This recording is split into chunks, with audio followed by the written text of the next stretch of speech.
Анарбек менен Эркинай тун уулу Билалды көтөрүп 1 жылдан бери жалдагы ооруканага дээрлик күндө катташат. Ал дарыгерлердин кароосуна муктаж. Себеби наристенин былтыр февраль айында чыканагынан ылдый колу кесилген. Жаңы төрөлгөн наристенин денесин сары басып, дене табы көтөрүлгөндүктөн Токтогул райондук ооруканасына кайрылышкан. Реанимация бөлүмүндө туура эмес ийне сайылып, дарыгерлердин шалаакылыгынан наристе бир колунан ажыраган дейт апасы. 12 күн жаткандан кийин ошо 11-inde баланын колу уже жыттана баштаганда, уже мындай ыйлап балам 11 түндө ыйлаган, мен врачка баргам, врач карап алганда келипчи. Ошо 11 күнү башталган, 11 күнү Шакы кыз Айдата деген дежурда турган.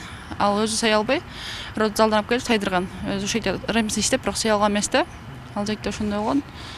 13 күнү биз бул жакка оператор болдук. Скорый менен эртең менен 14 күнү, 13 күнү бул жакка келген, 13 күнү көрдү, ошондо баланын колу уже жаралганда, ошо чирip кеткен. Уже сактап калган мүмкүнчүлүк жок дейт да, врачтарчы. Уже кезиш керек, вариант ошол колду алыш керек деди, башка вариант жок деп.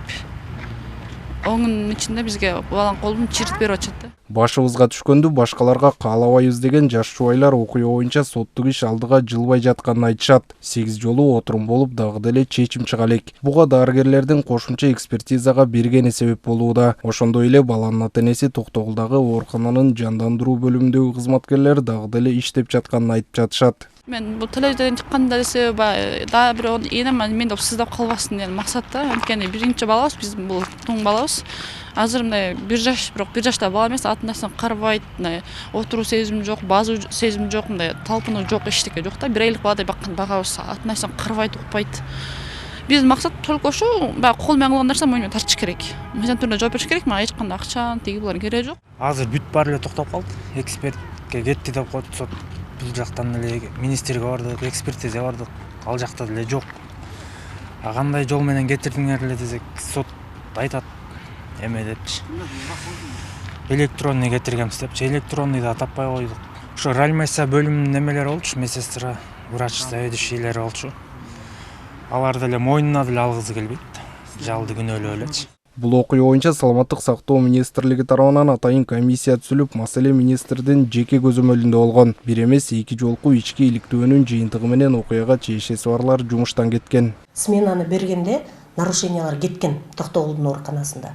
Себеби эртең менен биз кызматтык изилдөөгө барганыбызда айтып атат деген, ошол медайым айтып атат да, мен сменасын бербей кеткен, тапшырбай кеткен. Анан телефонда айтып койгон. Мен мындай дарыларды сордуруп койдум, коюп койдум, анан ошону жасап кой деп сменаны бербей кетет. Биз кызматтык изилдөөгө барганда ошол Токтогулдун директору өзү эле кетирген экен. Эмне үчүн врачтар кайра эле иштеп жүрбөйбү деп айтып атышат да. Ал врачты дагы кетиргенбиз, анткени ошол активисттер ата-энеси менен кошо келип министрдин приемуна келген. Анан врач бүгүнкү күндө мен директор менен азыр байланыштым.